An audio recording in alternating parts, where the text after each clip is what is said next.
හිතන්නකො මෙහෙම නිවාඩුවක් ගත කරනකොට යාළුවොත් එක්ක ෆිල්ම් එකක් බලනකොට එහෙමත් නැත්නම් හොඳටම නිදාගෙන ඉඳකොටත් තමන්ගේ බැංක් account එකට දිගටම සල්ලි එනවනම් කොහොමද?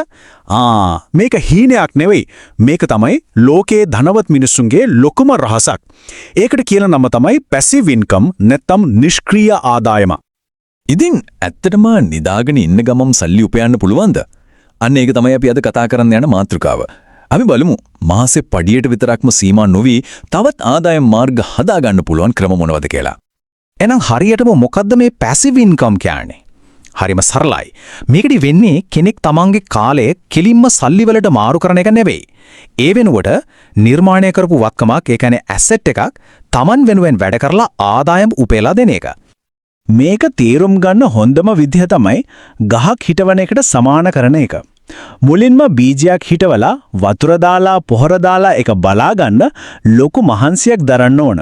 අන්න ඒක තමයි මූලික වැඩ කොටස. ඒත් ඒ ගහ ලොකු වුණාට පස්සේ නිදාගෙන හිටියත් ඒකෙන් අවුරුදු ගාණක් දිගටම පළදාව. ඒ කියන්නේ ආදායම ලැබෙනවා.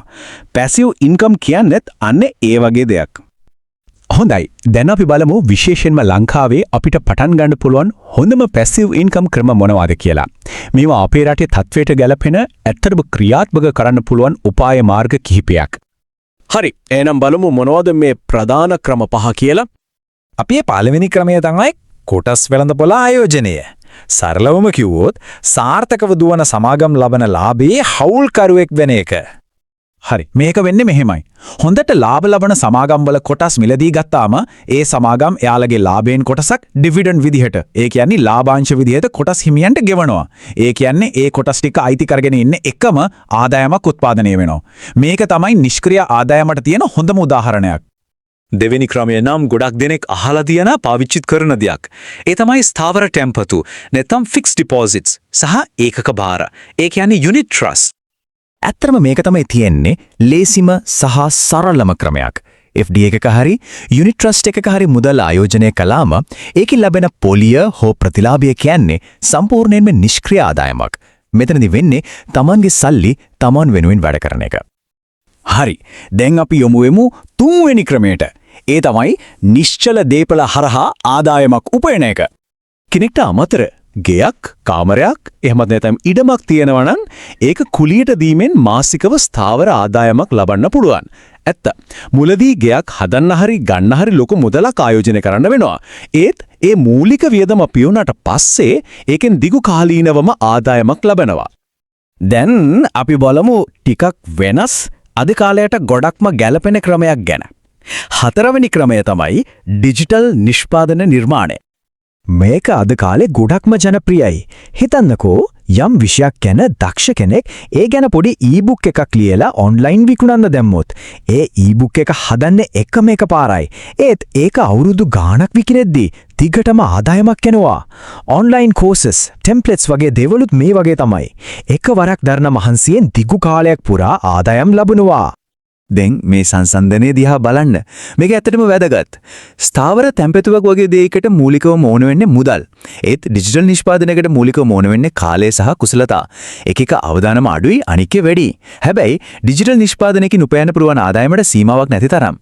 ඉතින් තීරණය කරන්න ඕන තමන්ගේ අනාගතය වෙනුවෙන් ආයෝජනය කරන්නේ තමන් සතු මුදල්ද, එහෙමත් නැත්නම් තමන්ගේ කාලය සහ කුසලතාවද කියන එක.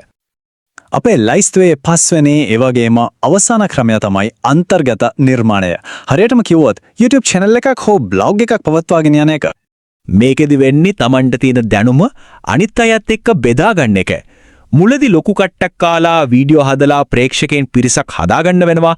ඒ channel එක ප්‍රසිද්ධ වුණාට පස්සේ අවුරුදු ගානකට කලින් දාපු පරණ වීඩියෝ වලින් උනත් AdSense හරහා දිගටම ආදායමක් එනවා. එතකොට නිර්මාණය කරපු මුළු වීඩියෝ එකතුවම තමයි ආදායම් උපයන බත්කම. ඒ කියන්නේ asset එක බවට පත් වෙන්නේ. හොඳයි. අපි දැන් මේ ක්‍රම ගැන කතා කළා.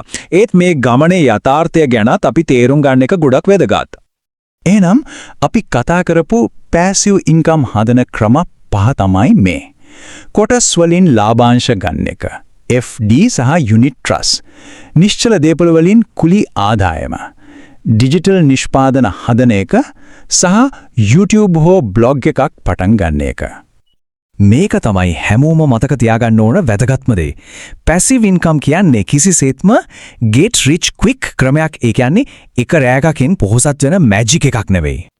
ඒ කියන්නේ මේ මොන ක්‍රමය තෝරගත්තත් ඒකට මුලදී එක්කෝ තමන්ගේ කාලය එමත් නැත්නම් තමන්ගේ මුදල් ආයෝජනය කරන්නම වෙනවා. කිසිම කැපකිරීමක් නැතුව ප්‍රතිඵල බලාපොරොත්තු වෙන්න බෑ. එසේනම් තමන්ගේ මූල්‍ය නිදහස වෙනුවෙන් ආයෝජනය කිරීමට ඇති වටිනාම සම්පත කුමක්ද? ඒ කාලයද නැතිනම් මුදල්ද? මේ ගැන හිතන්න.